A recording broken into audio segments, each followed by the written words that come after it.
khususan muallif hadzal kitab Riyadul Badi'ah nafa'anallahu bihi wa bi ulumihi fi darainil Fatihah. A'udzu billahi minasy syaithanir rajim. Bismillahirrahmanirrahim. Alhamdulillahi rabbil alamin. Arrahmanir rahim. Maliki yaumiddin. Iyyaka na'budu wa iyyaka nasta'in. Ihdinas siratal mustaqim. Siratal ladzina an'amta 'alaihim ghairil maghdubi 'alaihim waladdallin.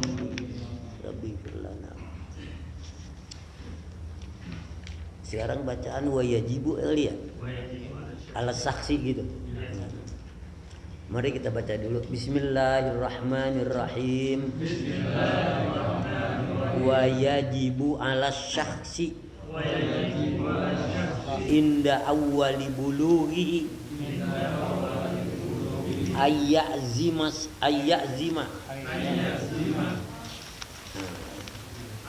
ala fi'li jami'il wajibati wal imtina'i an jami'il muharramat wa man jahada wujubas salati alaihi minal mukallafina fahuwa kafirun murtaddun wa yuqtalu kufran illam yarji ilal islami wala yusalla alaihi wala yudfanu fi kuburil muslimina wa illam yajhad wujubaha wa akharaha an waqtiha bila uzrin fa huwa mu'minun fasiqun lakinnahu yuqtalu bisurutin madhkuratin fil mutawwalati wala tasqutus salatu ala ahadin walau istadda alaihil maradu illa idza ghaba aqluhu bi ghairi ta'ammudin minhu wala uzra lahu fi ta'khiriha bil hadari an waqtiha walau takasarat alaihil asghalu illa idza nasiyah bi ghairi la'bin aw nama qabla dukhuli waqtiha wa lam yantabih illa ba'da fawatiha wa idza fatat sahsan faridatun bi ghairi uzrin wajaba alaihi qada'uha alal fawri wa in fatathu bi uzrin wajaba alaihi qada'uha alat tarahi wal afdalu lahu al mubadaratu bi qada'iha. Ini kalau kepanjangan tar separuh, yang penting paham. Ya. Bismillahirrahmanirrahim. Wa yajibu wajib ala saksi atas seseorang, siapa aja. Udah Bapak duduk, nanti saya ajarin tentang salam kalau orang lagi ngaji. Sebaiknya nggak usah ngucapin salam dan nggak usah salaman. Itu kalau orang lagi ngaji. Kalau lagi ngobrol wajib. Sebab kalau orang lagi ngaji apa, cukup masuk duduk aja. Itu lebih baik daripada salaman. Tapi salaman ya bagusnya, artinya kalau dicari hukumnya kayak gitu. Ya. Sebab nanti bapak juga capek muter, kesian halaman sensor. Jadi saya ulangi, wayajibu wajib. Ingat tuh, kalau wajib berarti yusabu ala fi'lih wa yu'aqabu ala tarkih. Artinya diberi pahala jika dikerjakan, diberi dosa bisa ditinggalkan. Wajib. Alas saksi atas seorang inda awali bulugh, pada pertama awal balignya.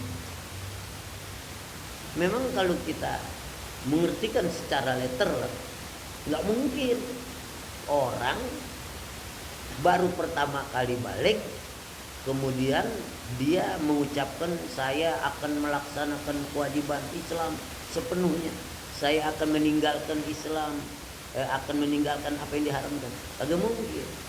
Jadi kira-kira bagaimana mafhumnya? Orang kalau udah balik, maka orang tuanya yang manggil tuh anak.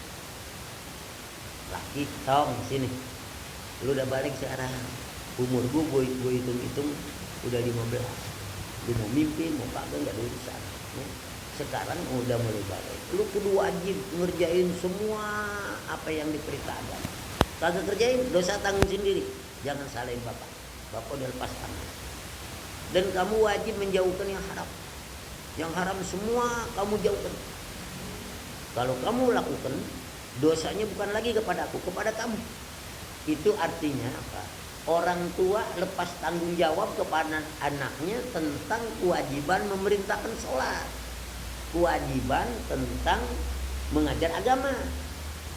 Sebab nanti kalau tidak kita bilang sebegitu, mereka akhirnya bodoh, nggak ngerti. Ya orang baru balik kan umur 15 tahun itu emang rajin sholat, kagak sholat, kagak ngapa. Dosanya itu ketika dia disalahkan dia nggak mau. Allah jangan salahin saya, ini orang tua saya. Dia tidak ngasih tahu saya. Makanya di sini bilang wajib terhadap seseorang pada awal masa baliknya ayyazima, untuk bercita-cita. Ayyazima betul ya, untuk bercita-cita atau bermaksud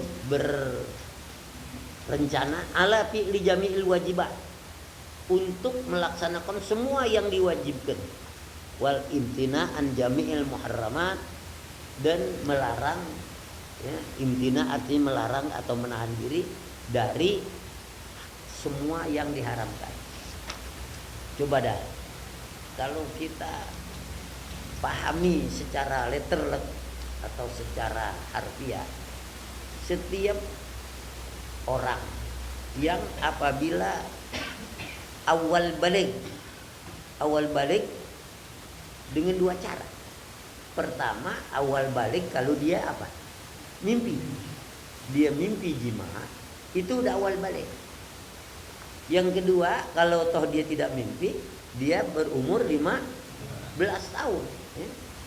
Apakah mungkin ada orang pemuda mimpi, cerita pak gue mimpi semalam? Nggak mungkin. Kita tanya malah kagak ngaku. Kamu udah mimpi jima ya? Enggak. Tuh celana kamu basah. Senyum. Enggak susah. Kecuali sama temennya setur nakal, dicerita gue mimpi, nah mantep bener. Iya bisa. Tapi kalau itu, sedangkan di sini dia bilang orang awal baliknya harus berniat, bermaksud, bercita-cita untuk melakukan pekerjaan yang wajib dan menjauhkan semua yang diharamkan. Mungkin kagak? Nggak mungkin. Sebabnya apa? Dia mimpi aja udah kayak cerita sama kita karena malu. Padahal itu awal balik. Andaikan dia tidak mimpi, batas 15 tahun umurnya, juga dia kagak mau cerita, Pak umur saya udah 15 tahun Pak, sudah balik. Enggak juga. Jadi maksudnya bagaimana? Seseorang ayah, jadi bebannya menurut saya bukan pada anak. Anak apa? Bebannya sama orang tua. Mengapa bebannya sama orang tua? Karena tanggung jawab anak itu ada orang tua. Sehingga karenanya dalam agama dikatakan Kalau anak kita udah balik, apalagi udah mimpi, kita tahu walaupun umurnya belum 15, apalagi anak perempuan, kita udah tahu lalu kita katakan, nah kamu sekarang udah balik, udah cukup umur menurut agama, bahwa kamu berkewajiban melakukan semua yang diwajibkan. Jadi apa itu yang diwajibkan? Disebut rukun Islam, rukun iman, ya. Dan kamu wajib menjauhkan. Kalau udah itu kita ucapkan, berarti kita melepas diri. Apabila anak itu tidak sholat, enggak, kita lagi salah. Kita ucapkan itu boleh sekali, boleh 2 kali, boleh 3 kali, paling banyak 3 kali. Andai kata tidak kita ucapkan, anak itu nggak sholat karena dia nggak tahu. Anak itu kagak mau ngaji karena dia nggak tahu. Ya, nah bapaknya yang salah. Jadi kita, kaum bapak juga kadang-kadang males negor anaknya, nak yang udah 15 tahun, kamu membayang ini, kamu kerjain ya, ini kamu. Kata bapaknya, bodoh gua, kata gua. Kata anak mah, gua itu nggak tahu. Nah rusak dah. Iya, bapaknya kagak mau tegur, anaknya kagak mau ngasih tahu. Nah, susah. Jadi dalam hukum Islam, biar kita tahu, kewajiban kita sebagai orang tua memberitahu kepada anak apabila dia awal baliknya.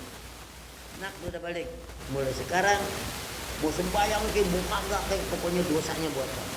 Tapi saya berharap kamu kerjain semua yang wajib. Andai kan kamu ngerjain, dosanya udah gak ayah udah tak, udah lepas kan, kamu sendiri. Tuh. Semua yang diharamkan, apaan banyak yang diharamkan? Banyak, judi, mabuk, kemudian bohong, nipu, itu diharamkan. Kalau kamu lakukan, bukan tanggung jawab ayah. Gitu. Nah mulai itu kita nggak dapat teguran nanti sama Allah.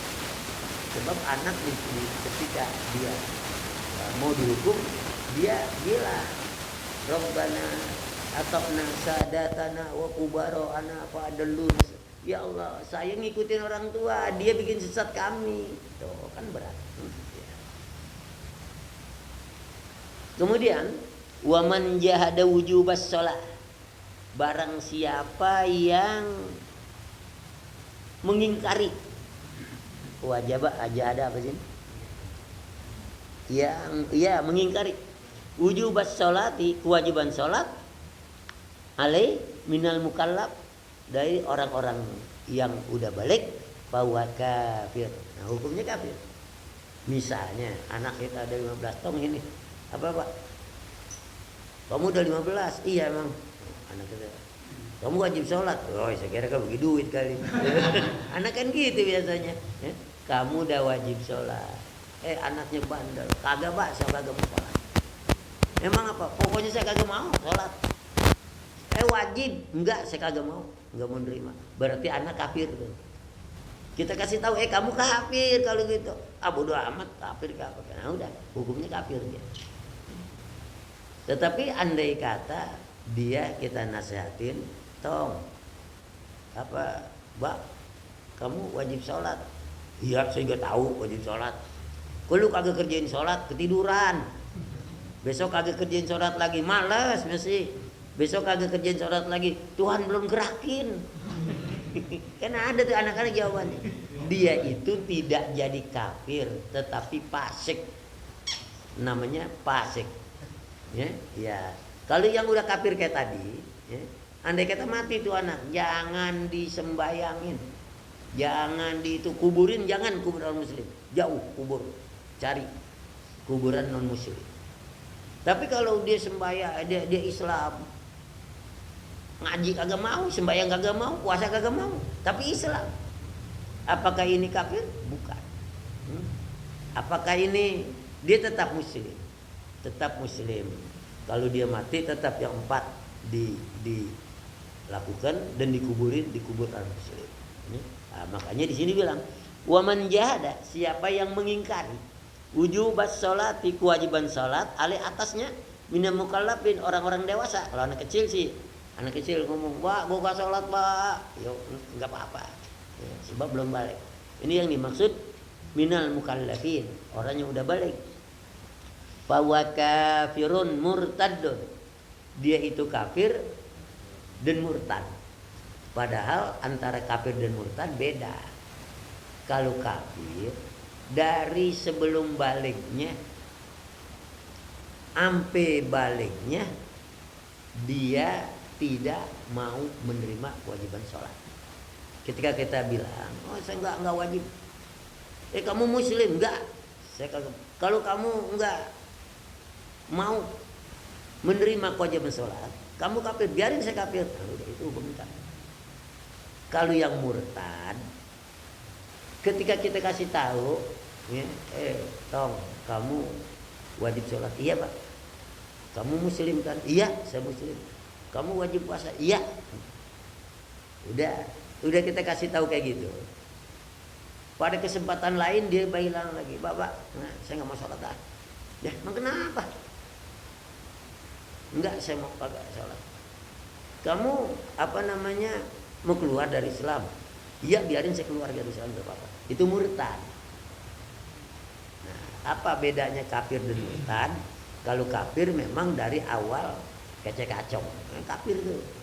Dari awal dari kecil kagak mau nerima kewajiban sholat, itu kafir.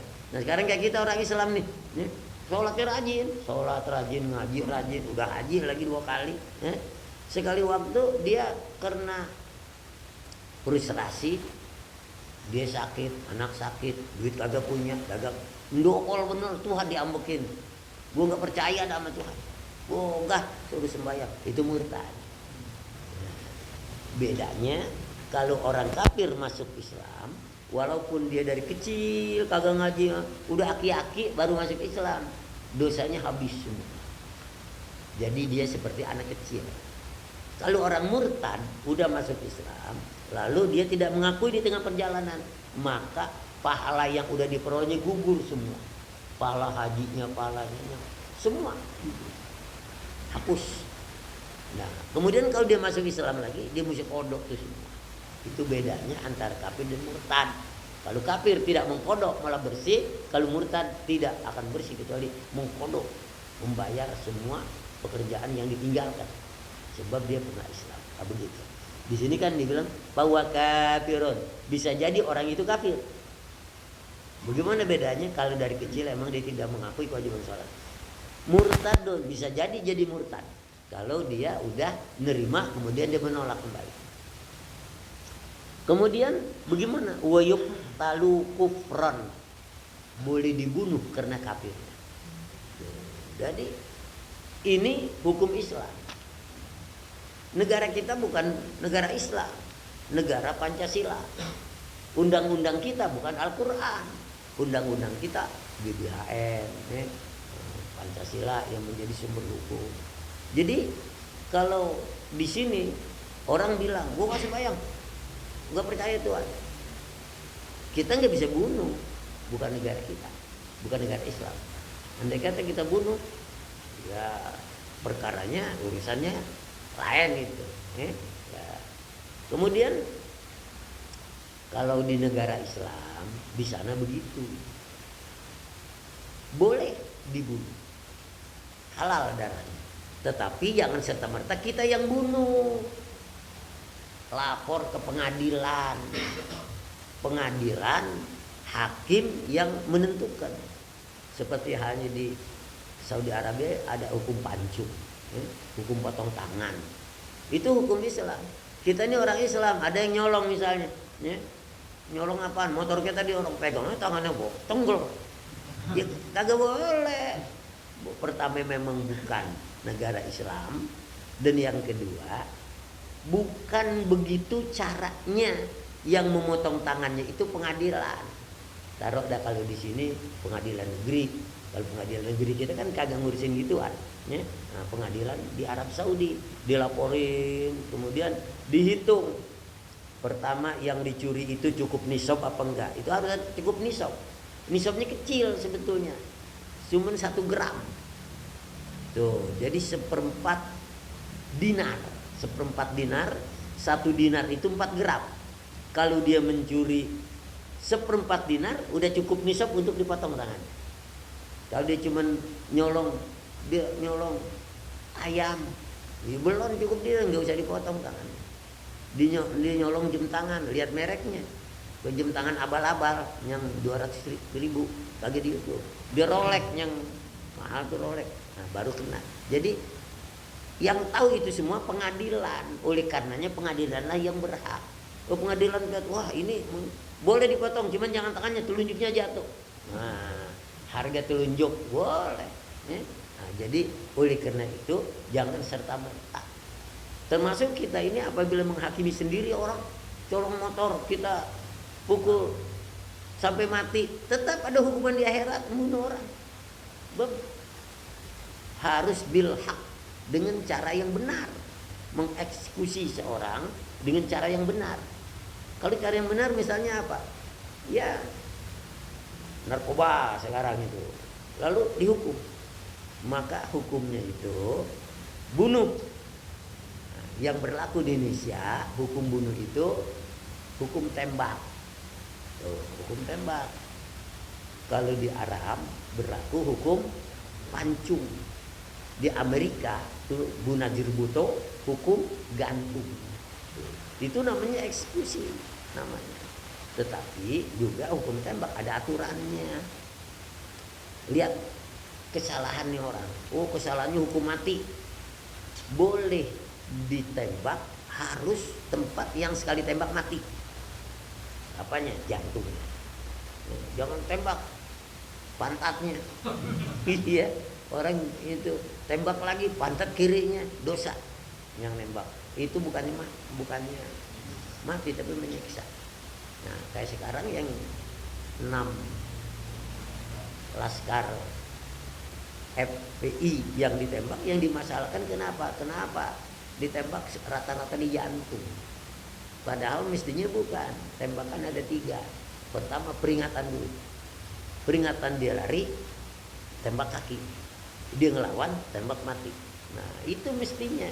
Ya, makanya yang lagi dipersoalkan kayak gitu. Ya, sebab apa? Hukum membunuh dalam Islam ada aturan. Ya, nanti hukum membunuh dibagi 3. Ada namanya amdan, ada namanya khotoan, ada namanya sibhul amdi. Itu hukumnya beda-beda dalam Islam membunuh. Amdan, istilah Indonesia, hukum membunuh berencana. Itu hukumnya paling berat.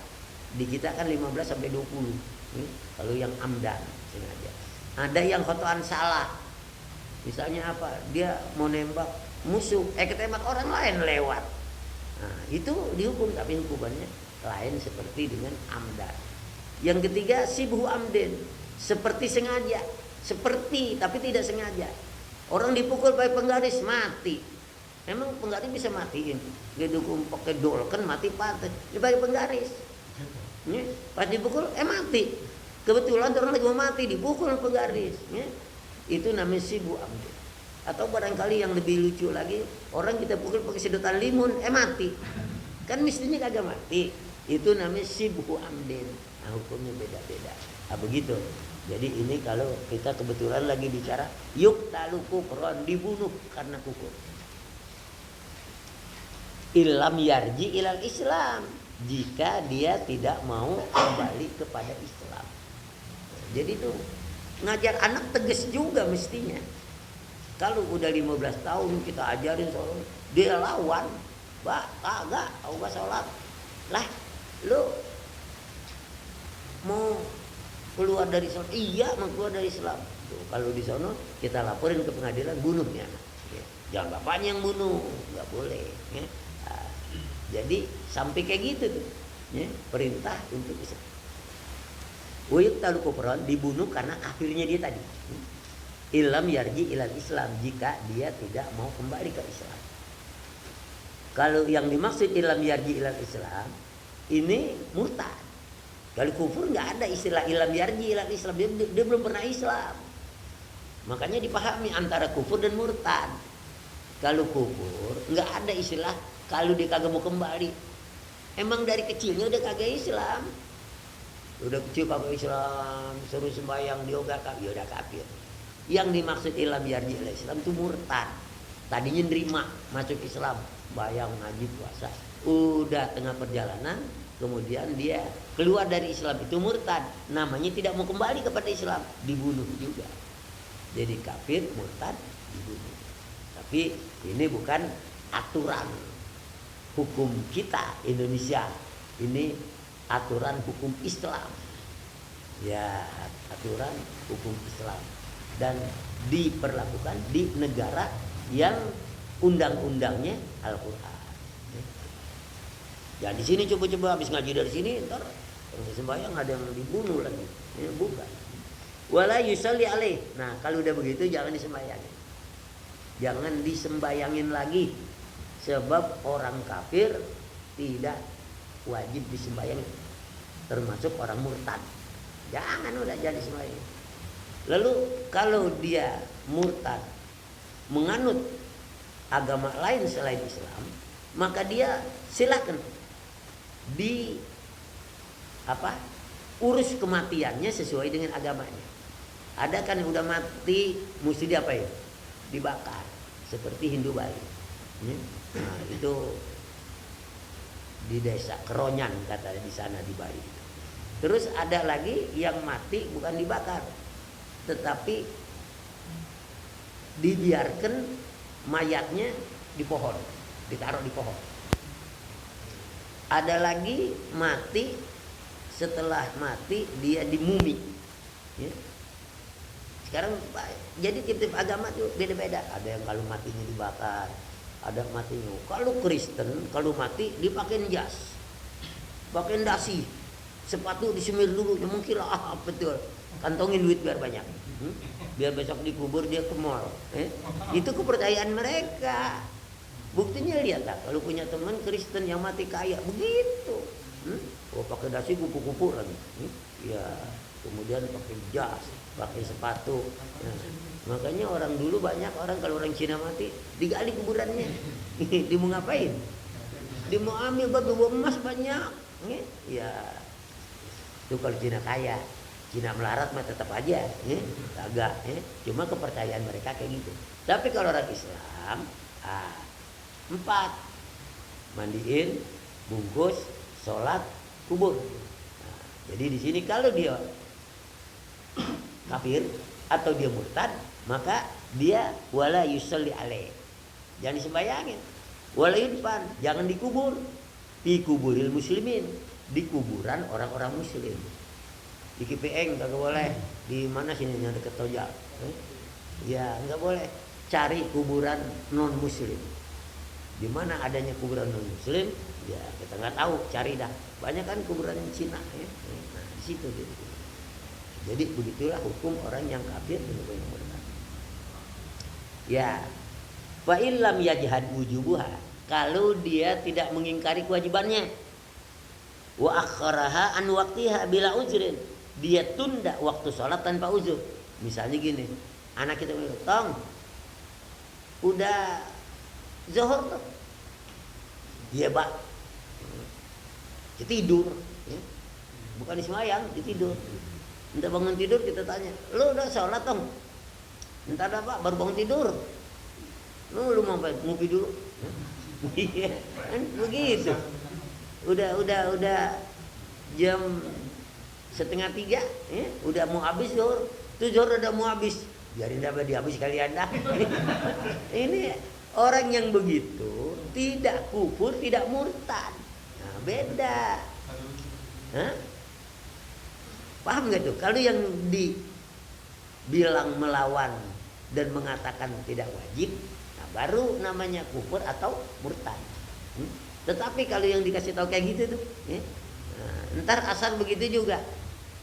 Udah jodoh lewat asar. Asar tuh, baru beduk, rewel banget. Tuh anaknya kan ada aja. Ya, kemudian dia kagak sholat. Zuhur, asar, maghrib, semua dia kagak sholat. Cuman alasannya bukan mengingkari kewajiban sholat, males, kagak sempet, entar-entaran, besok dah, nanti dah ada tua. Ya, orang yang kayak gitu disebut apa? Ya, fa illam yajhad wujubah, dan dia tidak mengingkari kewajibannya. Wa akharaha an waqtiha, dia takhir dari waktunya. Dari waktunya udah ditunda sampai enggak sholat. Bila uzur enggak ada uzur, sakit kagak, makannya banyak, kagak, tetapi kagak mau sholat. Ya, itu bahwa mukminun fasik. Orang yang begitu disebut tetap mukmin, tapi pak. Jadi kita harus mengenal kufur, murtad, mukmin fasik. Nah, yang banyak nih mukmin fasik. Ada juga yang menamakan mukmin asi. Ya, boleh mukmin fasik, boleh mukmin asi. Si A tuh Islam, ngaji, tamatan pondok pesantren lagi. Sampai sekarang nggak pernah lihat sembahyang. Ngaji kagak. Ngapain?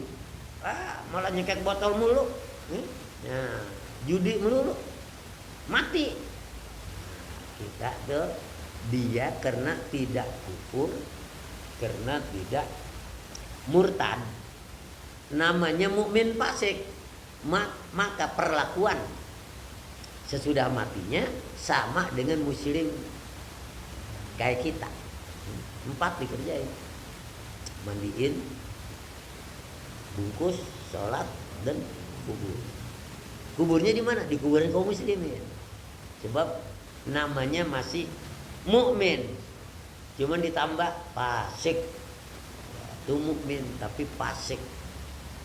Ini di kalangan kita yang banyak nemuin fasik nih, bayang kagak, KTP-nya gede banget Islam. Iya, kalau orang bilang lu bukan Islam, marahnya selangit. Iya, kan lu kagak sembahyang urusan gua, bukan urusan lu. Sembahyang bayang aja, kirim salam sama Tuhan. Gua begitu orang sekarang. Kuburan kita beda-beda. Iya, siapa yang mau nyampur kuburan yang begitu? Ini namanya mukmin. Mukmin apa? Fasik.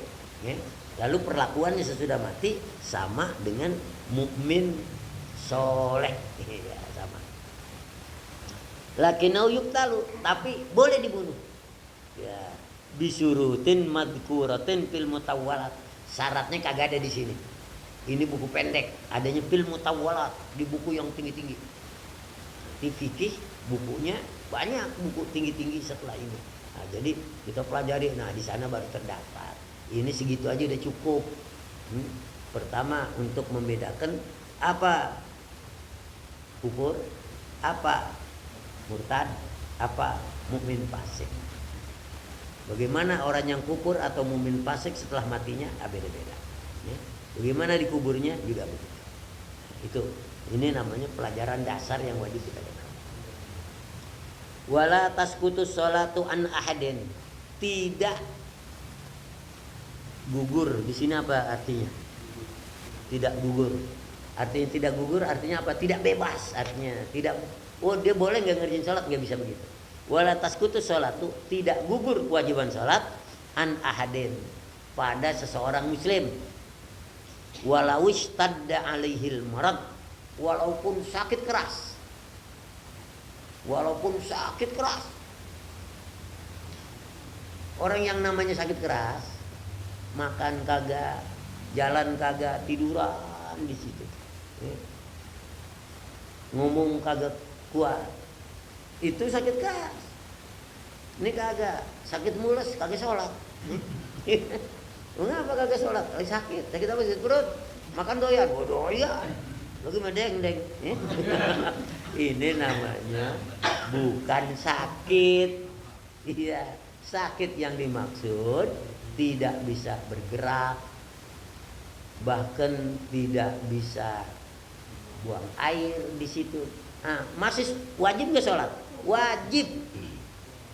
Yang jadi ukurannya apa? Akalnya hilang. Akalnya hilang, termasuk pikun. Iya, termasuk pikun. Nih dia sakit, ya kenal lama sakit dan juga udah tua umurnya, pikun. Wah, udah makan? Belum. Lagi disuapin. Itu orang pikun tuh. Iya. Belum dikata. Mbak, duit kenal? Enggak. Nah itu. Nih duit kenal, belum jadi pikun. Iya. Jadi kalau pikun yang pikirannya mundar-mandir. Ya, dulu ada tempat saya ngajar tuh Kedoya, ya kedua masjid. Gak. Bulan puasa ngerokok kemana-mana. Ya tapi orang tahu sih dia pikun emang. Ya, cuma Ustadz pikun jadinya. Terus dia datang, saudaranya yang tanya saudaranya, bang, kan bulan Ramadan, gue juga tahu kan bulan Ramadan, gue tahu. Kok lu ngerokok? Emang apa ngerokok apanya gue telan? Dikata gitu. Gue sedot asapnya, gue buang lagi. Ini orang pikun apa kagak nih begini? Iya, tetapi orang kenal bahwa dia memang pikun. Kalau dia kagak pikun, kagak mungkin kayak gitu. Muridnya banyak. Oh iya, jadi yang kayak gitu boleh nggak sholat? Kalau lagi sakit kayak apapun kerasnya sakit, asal masih ada otaknya, ya kagak bisa diri tidur, nggak bisa tidur, isyarat. Isyarat, misalnya apa? Kalau dia sembahyang, kemudian misalnya waktu itu tadi ruku dikit, asal masih bergerak, masih bisa, dia wajib. Begitu juga dalam perang yang berkecamuk, lagi main bunuh-bunuhan, masuk waktu wajib sholat. Coba tuh, sakit kayak apapun beratnya, perang kayak apapun berkecamuknya, wajib sholat. Bagaimana kita kagak perang, kagak ngapa, kagak sakit, kagak apa, sakit sih sakit pano, kagak sholat. Waduh, berat banget. Jangan dienteng-entengin sholat. Ada yang mancing, udah waktu zuhur, kagak juga dia angkatnya sampai asar, terus aja. Oh jangan, lu ngapa sih kagak sholat, malah repot mancing. Jangan. Kita pokoknya nggak ada alasan. Makanya di sini dibilang apa? Oh ya, wala tasqutus shalah, tidak gugur salat an ahadin pada seorang walau istadda alaihil marad, ya, walaupun bersangatan sakitnya, illa idza ghaba aqluhu bi ghairi ta'ammudin, kecuali hilang akalnya ya tanpa sengaja daripadanya. Nanti baru wala ujra lahu. Nanti baru saya terangkan lagi lebih panjang tentang ya salat, tentang uzur. Sampai di sini ada yang mau bertanya, silakan. Ya. Tadi saya mengatakan kewajiban anak itu kan sholat nggak bisa. Seandainya anak itu udah umur 30 atau 35 dia baru insaf, itu apakah dikodok sholatnya yang dulu dia tinggal? Dikodok karena dia Islam. Pokoknya misalnya kita masuk Islam, kita orang Islam, ya. Nggak sembahyang, kagak ngaji. Udah umur 50 tahun baru sadar, kepengen taubat, boleh taubat. Tetapi menurut jumhur ulama sembahyangnya dikodok. Sebab sembahyang nggak ada fidyahnya, mesti dikodok. Cara mengkodoknya bagaimana? Segitu banyaknya. Ulama ngajarin sembahyang zuhur yang wajib, habis zuhur yang wajib, sembahyang asar kodok, asar, maghrib, isya sampai subuh kodok. Sembahyang asar yang wajib, sembahyang lagi habis maghrib, isya, subuh sampai zuhur. Begitu terus. Jadi setiap sembahyang 5 kali dikerjain. Sekali yang waktunya 4 kali dikodok. Begitu tuh. Nah, walaupun saya belum, ya ada kaul yang doib mengatakan nggak usah dikodok, tapi nggak ada, mesti kodok. Jadi ceritanya kita ambil yang jumhur ulama, kodok sholatnya, kodok puasanya. Makanya berat ya. Malah banyak hadis menjelaskan Allah tidak menerima sembahyang wajibnya sebelum dia bayar kodoknya. Kan berat. Ya, ada lagi yang lain? Berarti kalau udah terawih kita mendingan kodok, Pak. Gimana? Terawih itu kan sunnah, Pak. Berarti mendingan kita kodok, Pak. Daripada sunnah. Iya kan, itu terawih itu sunnah. Berarti mendingan kita kodok subuh aja. Tuh pasti. Daripada kita mending kita bayar utang kodok. Tapi kalau memang kita selain kodok, itu kan namanya bayar utang. Kita belum punya untung apa-apa. Sunnah kerjain juga. Itulah beratnya orang yang tadinya kagak sadar kemudian sadar. Malah ada yang jawab, saya nggak mau dah, udah telanjuran. Kodoknya kebanyakan. Ya tapi mau bagaimana? Mau buat caranya sendiri. Emang hukum begitu. Ya Dia kepengen tuh guru bisa nyerahin, udah kalau itu udah selesai. Wah, emang guru jadi nabi? Nabi nggak berani bilang kayak gitu. Jadi sunnah kerjain, kodok kerjain. Berarti kalau dalil mengatakan insaf aja atau taubat aja salah berarti ya? Kalau ada punya dalil katanya cukup taubat aja sekali, jangan buat aja nggak apa-apa, dan begitu kan? iya, tapi orang yang beralasan atta ibu minad dzambi kamal la dzambalah, orang yang tobat dari dosa sama saja tidak ada dosanya. Itu taubat yang bagaimana? Yang apabila dia melakukan perbuatan hari itu dia sadar hari itu dia taubat. Dan Al-Quran mengatakan laisatit taubatu liman yaqulu inni tubtul an. Bukan taubat itu orang yang berkata, udah saya udah taubat sekarang, hapus dosanya. Oh enggak. Jadi ada syarat taubat yang namanya nasuha 3. Pertama, menyesali apa yang sudah dilakukan. Yang kedua, tidak bercita-cita untuk melakukannya kembali. Dan yang ketiga, dia mencabut diri dari pergaulan orang-orang yang tidak mau sholat. Dia harus cari pergaulan dan teman orang itu syarat taubat nasuha. Kalau itu udah dilakukan, serahkan kepada Allah.